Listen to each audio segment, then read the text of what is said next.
សួស្តីបងប្អូនទាំងអស់គ្នាថ្ងៃនេះខ្ញុំធ្វើទឹក oyster ដែលភាសាខ្មែរយើងតែងថាទឹកប្រេងខ្យងណា oyster នេះមិនបានទិញទេគឺទៅរើសមាត់សមុទ្រទៅរើសនេះរើសបាន3ធុងយកមកគាស់បានតែ2គីឡូទេសាច់ហើយខ្ញុំយកទឹក3លីត្រទឹកនេះគឺទឹកចេញពី oyster សុទ្ធតែម្ដង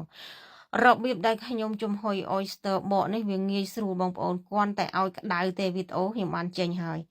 អត់ឲ្យឆ្អិនទេណាខ្ញុំគាត់ឲ្យក្តៅទេក្តៅទៅវាងាយស្រួលខ្ញុំបកពីព្រោះអីបើបកឆៅអូយយូរអញ្ចឹងទឹក oyster នេះគឺខ្ញុំត្រងចុះត្រងឡើងត្រងចុះត្រងឡើងធ្វើម៉េចឲ្យវាជ្រះកំតិចកំទីបន្ទាប់មកខ្ញុំយកទៅដាំឲ្យវាពុះហើយអា oyster ដែលខ្ញុំគាស់ហ្នឹងគឺខ្ញុំលាងសាច់វាមកទឹកពីទឹកសិនដោយសារអីវាមានកំតិចកំទីនៅពេលដែលខ្ញុំគាស់បើ oyster បងប្អូនគាស់បានស្អាតមិនបាច់លាងទេ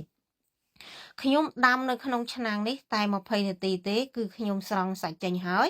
ពីព្រោះអីដោយសារតែខ្ញុំចង់បានសាច់នឹងយកទៅធ្វើម្សៅស៊ុប oyster ខ្ញុំហាលឲ្យស្ងួតណានៅវីដេអូមុនខ្ញុំបានធ្វើដែរក៏ប៉ុន្តែខ្ញុំយក oyster ខ្ញុំអាកកពេលដែលខ្ញុំធ្វើគឺខ្ញុំដាក់ទឹកធម្មតាខ្ញុំរំងាស់ទៅតែអស់ជាតិ oysterប៉ុន្តែវីដេអូនេះដោយសារអីខ្ញុំយកទឹក oyster យកមកធ្វើទឹក oyster នឹងមានជាតិណាស់បងប្អូនអើយបានតែខ្ញុំអត់ស្ងោរវាយូរស្ងោរតែ20នាទីទៅទុកជាតិខ្លះដើម្បីធ្វើម្សៅស៊ុបអញ្ចឹងនៅពេលដែលដាំពុះចឹងហើយគឺខ្ញុំត្រងទៀតបងប្អូនពីព្រោះអីនៅពេលដែលយើងដាក់ oyster ចូលទៅវាមានកំតិចមានអីទោះតែយើងលាងហើយក៏វានៅតែមិនសូវស្អាតតែអញ្ចឹងខ្ញុំត្រងទៀតឥឡូវនេះសល់1លីត្រកន្លះនឹងហើយខ្ញុំត្រងទៀតបងប្អូនមុននឹងដាំទឹក oyster នឹងខ្ញុំត្រងម្សាដាំហើយខ្ញុំត្រងទៀតរបៀបធ្វើរបស់ខ្ញុំថ្ងៃនេះគឺមាន2ប្រភេទបើបងប្អូនជ្រើសរើសយកមួយណាក៏បានដែររបៀបទី1របស់ខ្ញុំគឺខ្ញុំ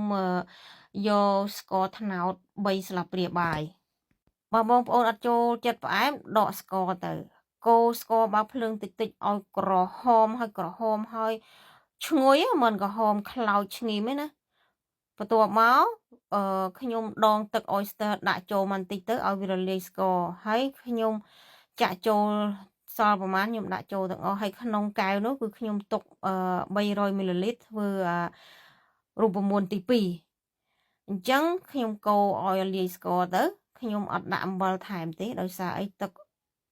oyster នេះប្រៃហើយបងប្អូនទោះតែដាក់ស្ករប៉ុណ្ណឹងគឺល្មមឆ្ងាញ់ហ្មងខ្ញុំដាក់ស្ករច្រើននេះពេលដែលខ្ញុំត្រូវការឆាឬមួយប្រឡាក់សាច់អីខ្ញុំអត់ដាក់ស្ករទៀតទេម្សៅឆានេះ2ស្លាបព្រាបាយបើបងប្អូនគិតថាអូយរាវពេកគឺបងប្អូនថែមទៅអានេះជារឿងរបស់បងប្អូនឯងបើចង់ខាប់យើងដាក់ថែមទៅតែខ្ញុំដាក់តែប៉ុណ្្នឹងទេខ្ញុំទុកឲ្យពុះហើយខ្ញុំបិទភ្លើងទៅទុកឲ្យត្រជាក់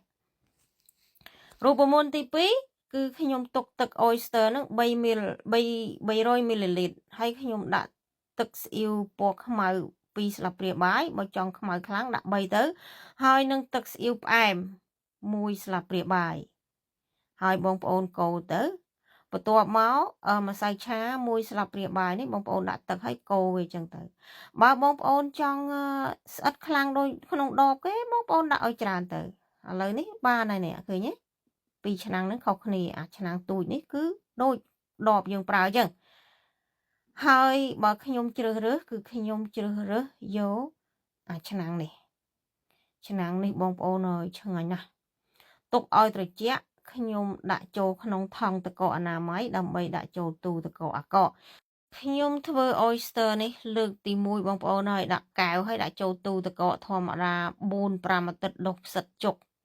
ចឹងបងប្អូនគិតមើលទៅថាយើងទិញរបស់គេហូបរាល់ដងនេះគេដាក់អីបងប្អូនគិតតាមគួរអញ្ចឹងខ្ញុំធ្វើមកទៀតគឺខ្ញុំដាក់ក្នុងថង់ចឹងទៅដាក់ចូលទូទឹកកកអាកកហើយធ្វើនេះបងប្អូនហើយឲ្យតាស្រក់លិតឆ្ងាញ់ពេក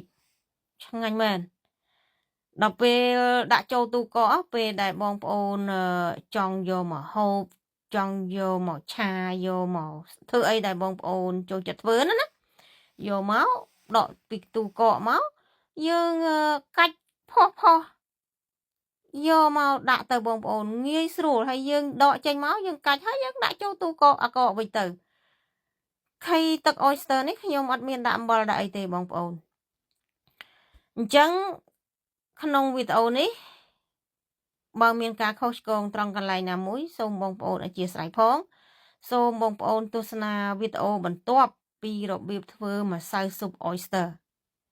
ថ្ងៃនេះម៉ៃសវណ្ណនៅប្រទេសអង់គ្លេសសូមជម្រាបលាជូនពរបងប្អូនទាំងអស់គ្នាមានសុខភាពល្អ